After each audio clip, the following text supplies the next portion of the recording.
जो वीरभद्र था वो विकराल आंखें, उसकी बड़ी बड़ी आंखें, अगर देख ले कोई तो डर जाए, उसकी बड़ी बड़ी दांत और बाल बड़े बड़े, उसका नाम ही वीरभद्र था। जो भगवान के क्रोध से उत्पन्न हुआ था ना, इसलिए वो बहुत विकराल पुरुष था। और वो वहां पर पहुंच गया अपने सेना को लेके। वहां जो है हलचल होने लगी कि भाई शिव जी के गण आ गए, अब क्या करें। ये लोग सभी को मारते काटने लगे पूरे।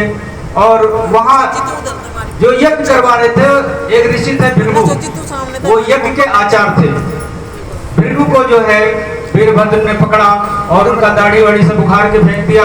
वो बेचारे जो है बगल बैठ गए और जितने भी उनका सेनापति से सबको मार दिए। और दक्ष को जो है वीरभद्र ने उनको भी पकड़ा और उनका जो है उनको उठा के पृथ्वी पर पटक दिया। चिल्लाने लगे बचाओ प्रभु, विष्णु भगवान को सबको याद करने लगे, लेकिन कोई बचाने नहीं आया। तो अपना तलवार निकाला और उनका गला काटने लगा। लेकिन दक्ष जो थे ना, वो ब्रह्मा के पुत्र थे, तो उनका गला कट ही नहीं रहा था।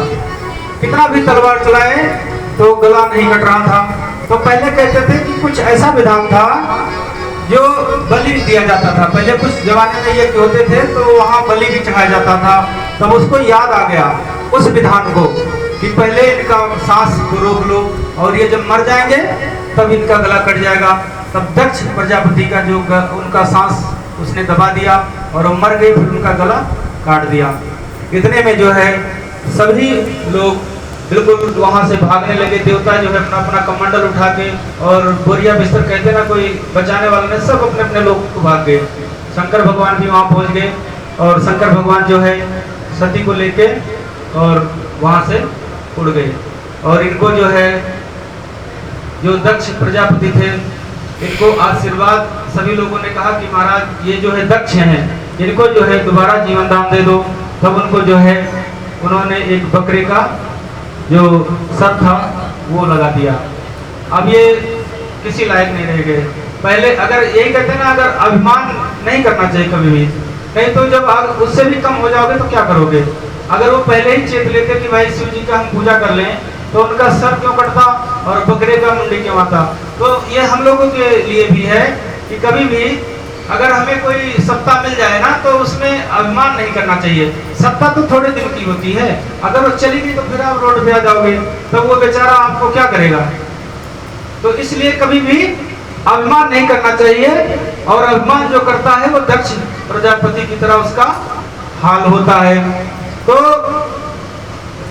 सुखदेव जी ने कहा राजा परीक्षित से कि ये कथा भगवान शंकर का और सती जी का है, अब आगे आप बताइए और क्या सुनना चाहते हैं। तो उन्होंने कहा महाराज मैंने सुना है एक बालक जिसका नाम ध्रुव है, उसका भी बहुत प्रशंसा मैंने सुना है, और उसके बारे में भी मुझे थोड़ा सा बताइए। तो सुखदेव जी ने कहा कि एक राजा थे, जैसे उनका नाम था उत्तानपाद। उत्तानपाद राजा की दो स्त्रियां थी, एक थी सुरुचि और दूसरा सुनीत।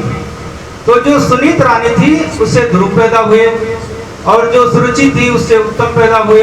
दो पुत्र उनके थे, उत्तानपाद के दो पुत्र थे। और ये सुनीत को दासी की तरह रखते थे, मतलब उसका कोई सेवा नहीं करते थे, कोई आवा भगत नहीं करते थे। और जो सुरुचि थी वो राजा के साथ रहती थी, उनकी पटरानी की तरह रहती थी। एक दिन ध्रुव जो है 4-5 साल के हो गए थे। बच्चा तो अपने पिता के साथ खेलने के लिए जाएगा ही, चला गया। राजा जी सिंहासन पर बैठे थे और वो जो उत्तम भी उनके गोदी में बैठा था। ध्रुव महाराज भी चले गए, गोदी में बैठ गए।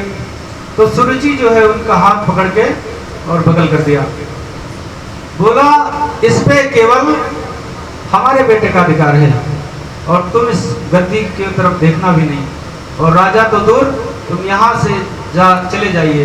उनको बहुत भला बुरा कहा और कहा कि जो है तू जाके भगवान का भजन कर, लेकिन यहाँ तो नहीं आना कभी हमारे साथ। उनको बहुत दुख हुआ। अपने माता सुनीत से आके बोले कि हे माते, हमारी जो माता है, दूसरी माता, मैं कभी सोचा भी नहीं था कि वो ऐसे होंगे। मेरा हाथ पकड़ के हमारे पिता के गोद से उन्होंने उतार दिया। बताइए कि हमारा हक नहीं है कि हमारे पिता हैं उनके साथ। लेकिन कहीं पिता का नहीं चलता है, किस जगह पत्नी का ही चलता है। और वो भी दो स्त्री इसलिए कहते हैं कि अब 2 विवाह करना ठीक नहीं होता है, नहीं तो यही होता है सबके साथ। ठीक है, तो जो है ये सब कथाएं हम लोगों को जो है ज्ञान देती हैं कि हमें अपने जीवन में कैसा रहना चाहिए। तो सुनीत ने कहा, बेटा तू जो है सबसे बड़ा जो है उसका भजन कर, नारायण हरि का, और एक दिन तुझे राज जरूर मिलेगा। इन्होंने कहा ठीक है माता, मैं जो है वन को जाऊंगा और अपने भगवान नारायण का जप करूंगा। तो यहाँ जो है भगवान का थोड़ा सा